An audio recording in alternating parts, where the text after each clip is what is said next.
Hi, friends and members of the Baton Rouge chapter of the Louisiana Archaeological Society. For this month, we have Cheryl Foster presenting. She's a PhD candidate in the anthropology department at LSU. So Cheryl, before we get started, can you tell us just basically what your research involves and what encouraged you to pursue this line of research? Sure. So basically my research, I am a Maya archaeologist, but instead of digging in the jungle like most Mayanists, my advisor and I dig in, well, we dig in the water, basically, so we're underwater Maya archaeologists.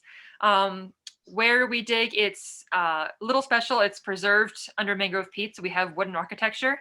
And what I do specifically is I look at the relationship between the ancient Maya settlement and how their environment kind of impacted them and how they impacted their environment. So basically all this came around because of my advisor. And I just like dealing with environmental things and nature. So that's kind of where I am. Okay, great. We'll go ahead and turn it over to you to go ahead and do your presentation. Okay. So my presentation is titled Human-Environment Interactions at Ta'ab Nuke Na, a Submerged Maya Saltwork in Belize. Roughly half of the world's population lives within 100 kilometers of a coastline. Sea levels rose approximately 17 centimeters during the 20th century, a frequency that has more than doubled since 2002. Based on these statistics, uncertainties concerning sea level rise in recent years make the study of archaeological sites in coastal areas an important avenue of research. Not only do coastal archaeological sites provide information about the people that inhabited the area, but they can also be better used to understand sea level trends and human environment interactions over time. From 2020 until through 2021, research on 2 marine sediment columns from Ta'ab Nuke Na, a submerged ancient Maya site on the southern coast of Belize, was conducted to investigate the relationship between the ancient Maya occupation at the site and their environment. The research included loss on ignition, microscopic sorting, and radiocarbon dating. Laboratory analyses of marine sediment at Ta'ab Nuke Na were done to address the following questions concerning the topics of human-environment interaction and paleo-environmental reconstructions.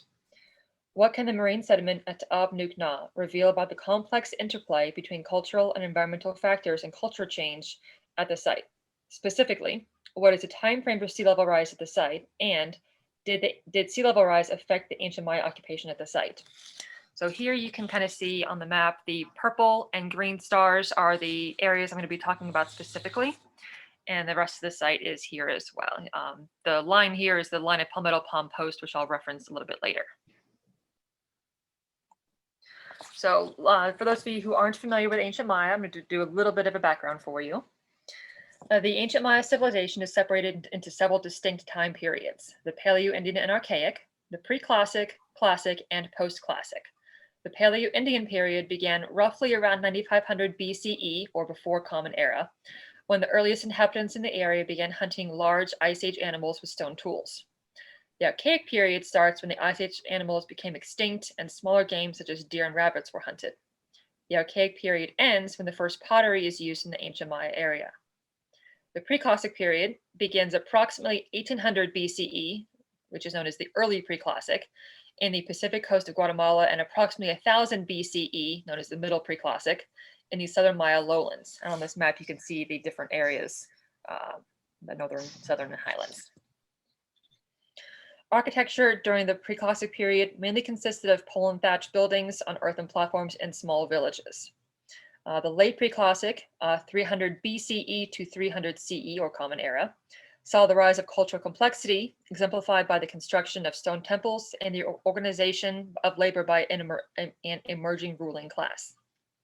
The Classic period, 300 to 900 CE, is seen as the apex of the Maya civilization.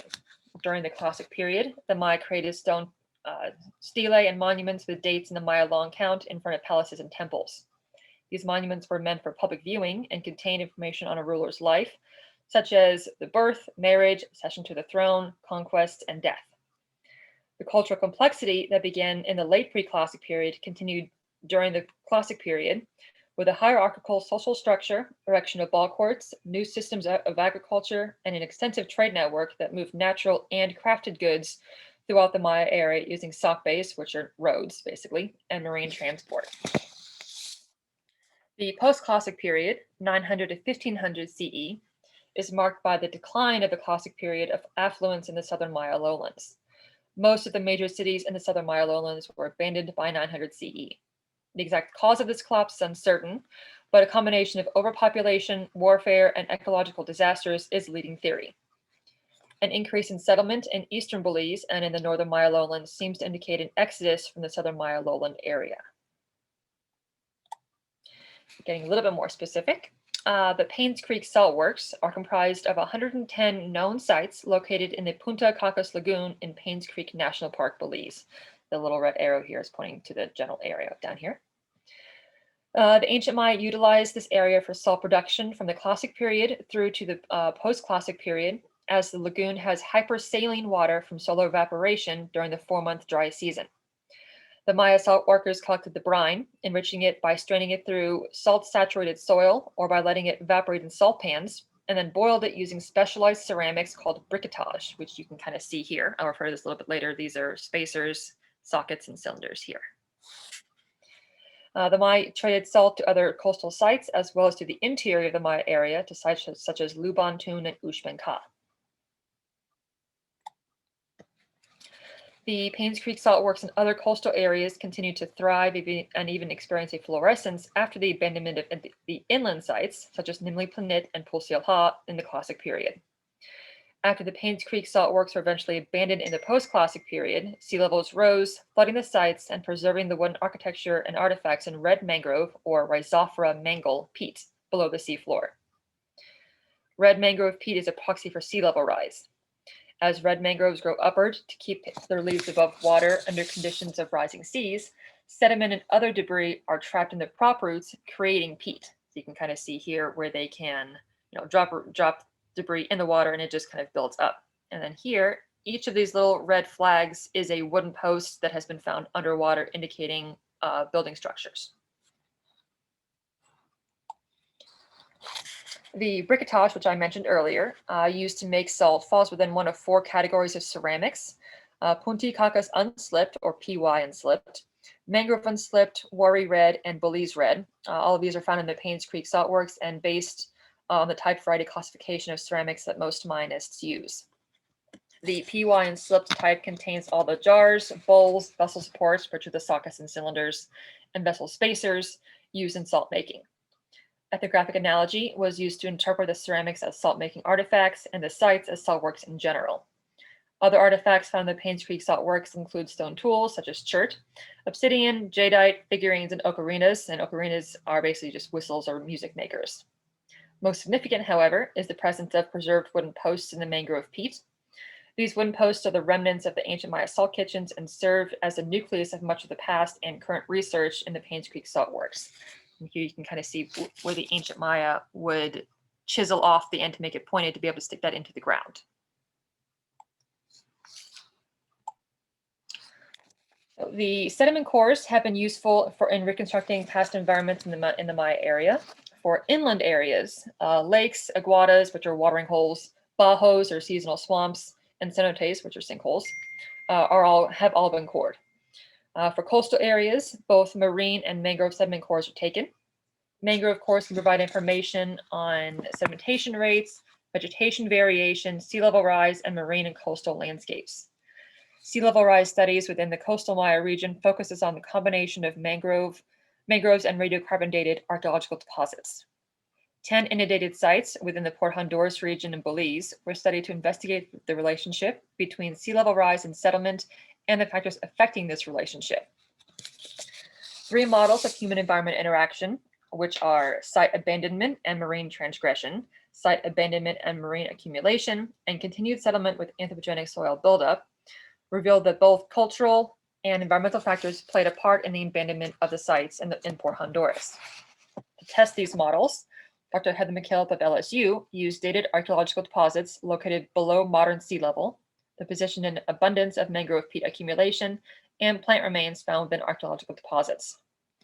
McKillop found that all 3 of these models are likely applicable, but in different areas within the Port Honduras. The relationship between sea level rise and settlement at the saltwork sites within Punta Cacos Lagoon best fits the first model, site abandonment and marine transgression.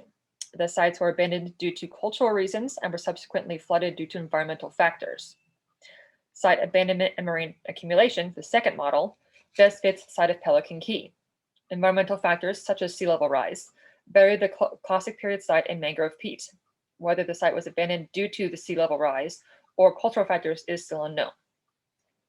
Lastly, the site of Wild Cane Key is characterized by the third model, continued settlement and with anthropogenic soil accumulation. In this instance, cultural factors allow the site to remain active and above the rising sea levels. The majority of the coastal Maya settlement and sea level rise literature comes from the southern coast of Belize for Dr. McKillop works. While at Cane Key, McKillop and her team connected a study using 186 shovel test pits, stopping about 50 to 70 meters from the shore where there were no artifacts found. Artifacts were present in the test pits to a maximum depth of 100 centimeters. The stratified deposits in the water clearly indicated that the ancient Maya site was on dry land, meaning that sea levels had risen to cover a large portion of the site since the ancient Maya occupation. Then in 2008, a 1.5 meter long column of sediment was cut into the vertical face, dug into the sea floor in 10 centimeter increments from between sites 14 and 15 in Punticacas Lagoon. The column was taken from between the sites to investigate how organic the marine sediment in the area is without any anthropogenic interferences. Research on the column sample included loss and ignition, microscopic sorting and identification of organic material, and AMS radiocarbon dating. The average organic matter in the column sample was 65%, which is pretty high and consistent with red mangrove peat. In a similar study in 2007 by Dr. Karen McKee, who's a mangrove ecologist, and her colleagues, they studied cores collected from several keys in Belize, the Bay Islands on Honduras, and Panama, and that core had a organic matter content that was 60% or more, also consistent with mangrove peat. The microscopic sorting and identification from the Kaaknaab, which is this one between sites 14 and 15, column included selecting sediment from each of the 10 centimeter levels of the column and then sorting them according to species, root size, and other items. Results show that the column sample is comprised primarily from fine Rhizophora mangle or red mangrove roots. The top, bottom, and several intermediate layers from the column were radiocarbon dated. The fine red mangrove roots found during the microscopic sorting were selected for the AMS radiocarbon dating. The results demonstrate that the column sample shows a 4,000-year record of sea level rise in the Paynes Creek salt works. It's pretty good. These analyses shed light on possible reasons for the abandonment of the Paynes Creek salt works and are considered seminal for my own research. So now we go on to my materials that I used in my study. The laboratory research reported here includes analyses of 2 vertical sediment columns, post 145 column and none of it column, and 2 wooden post samples, post 145 and a wooden beam labeled none of it. The post 145 column is 30 centimeters long and was extracted from beside building post 145 and building B. Here you can see the 145 sediment column and the post 145. And the top of the sediment column here is level with where the sea level was for this post. So anything below here was under the mangrove peat, and then this was just sticking up above the mangrove peat here. The Nunavut column is 22 centimeters long and was extracted from beside Nunavut, a horizontal beam on the western periphery of the site, inside the 2 lines of vertical palmetto palm posts that I mentioned earlier. That beam was humongous. We could not bring it back, hence why I don't have a picture of it here. From the summer of 2020 until the spring of 2021, the marine sediment samples were analyzed using loss on ignition, microscopic sorting, and radiometric dating. Loss on ignition was used to determine how organic the samples were. Microscopic sorting was done to identify the organic matter within the samples.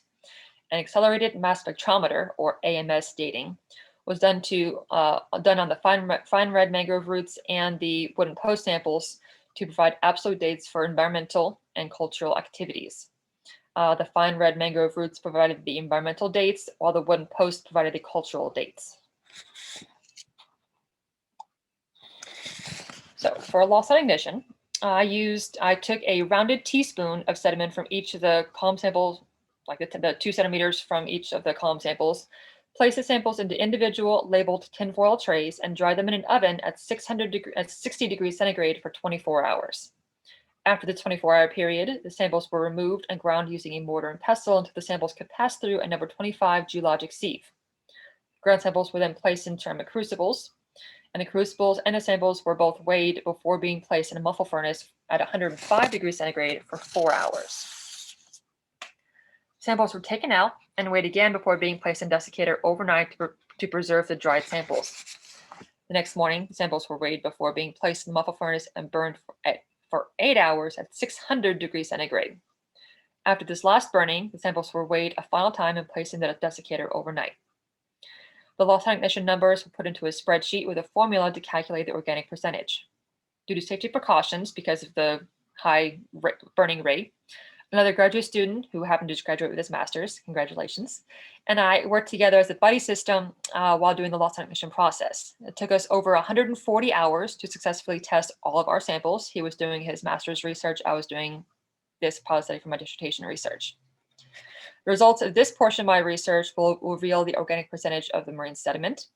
This percentage will indicate the amount of anthropogenic activity in a specific area and therefore help me determine how different areas of the site might have been used.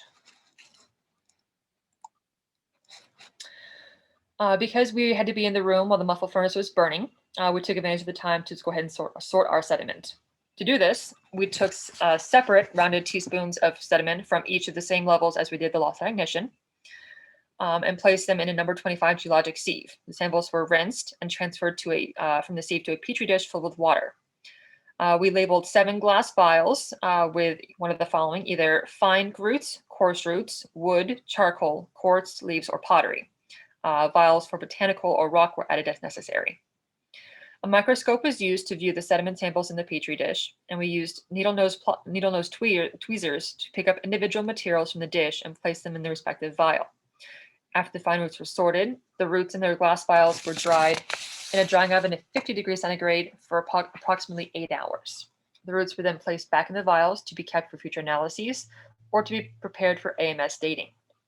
The rest of the materials were taken out of their vials and weighed wet on an electric scale. Most of the materials were then placed back in their vials with water to preserve them, but the quartz samples were taken out of the vials and placed in plastic bags without water, since quartz does not need water for preservation. The weights were recorded in a spreadsheet. The results of this portion of my research will help me identify the makeup of the marine sediment and can be combined with the AMS dating results. So in this photo here, you can see how tiny each of the specimens were. Each of these little fine roots here are the fine red mangrove roots. This is an example of pottery under, I think, like 4 or 5 times magnification. This is charcoal here. For the AMS dating, wood samples from the Nunavut beam, we took samples from the field and brought them back here with us, and the post 145, which we have in the lab, were selected and sent to Beta Analytic in Miami for AMS dating. The sample from post 145 was taken from an inconspicuous place so that the spot would not be noticeable when and if we preserved the post or conserved the post. Additionally, fine red mangrove root samples were prepared for AMS dating through NOS AMS. The AMS dating results, combined with those from the sediment sorting, will allow me to create a time frame for sea level rise at the site. Additionally, I should be able to ascertain whether the ancient Maya were still occupying the site when sea levels began rising. The results of this research are ongoing and hopefully will be published soon. Fingers crossed. Future research on this topic will include an analysis of the J-line excavation and marine sediment analyses in conjunction with the research in this paper, and an analysis of the sediment from another site, Site 72, also within Paynes Creek National Park, to be used as a comparison for the sediment analyses done here at Apnuk-Na. Additionally, sediment chemistry results from another study might be added to this research in this paper to allow more insights into the human environment interactions at the site. Increasing populations in coastal areas worldwide make my research meaningful. Due to rising sea levels, many of the coastal sites archaeologists wish to study are either in danger of becoming submerged, eroded, or destroyed, or already have been. However, the sites in Punta Cacas Lagoon, such as Apnuk-Na, although submerged, have been protected by the mangrove peat accumulation, making them ideal for studying sea level rise and settlement. Taken as a whole, the resultant data set from my research will present valuable information on how an ancient complex society interacted with the environment around them, and specifically, how sea level rise may have impacted the settlement at the site at Apnuk-Na. Furthermore, the results of the study will be useful for resolving the unsettled relationship between current and future sea level rise and coastal inhabitants. And here's an aerial image of the Punta Cacas Lagoon. You see how sparse it is, but pretty. And I'd like to take a moment to thank both Brandy and Margot and everyone else at the LIS for giving me the opportunity to give this presentation. The vast majority of this research was funded through the NSF grant awarded to Heather McKillop and E. Corey Sills, and by some grants from the LSU Geography and Anthropology Scholarship Committee and separate funds provided by Dr. Heather McKillop. The 2019 field crew included Dr. Heather McKillop, Dr. E. Corey Sills, Dr. Rachel Watson, John Young from Belize, and myself. And I'd like to thank Heather McKillop in general for everything she's done, Connor, Jake, Holly, Rihanna, and Dwayne, and April for everything they've done as well. So thank you. All right, great. Thanks so much, Cher. Do you know when y'all are going to be able to go back out and do more field work again? Is it going to be this summer, or are you going to have to wait? We go in spring, so we're hoping to be able to go like the very end of March, early April of next year until like July 1st of next year. We were about a week from leaving before the pandemic hit, and then obviously this past year it wasn't clean enough to go for pandemic wise. So fingers crossed and toes crossed next year. Yeah, definitely. I'm sure you're ready to get back out there. Yes. Well, thank you again, and thank you to everybody for tuning in, and be on the lookout for emails, and we'll have more information about upcoming speakers for the coming months. And we hope everybody is staying safe and healthy out there.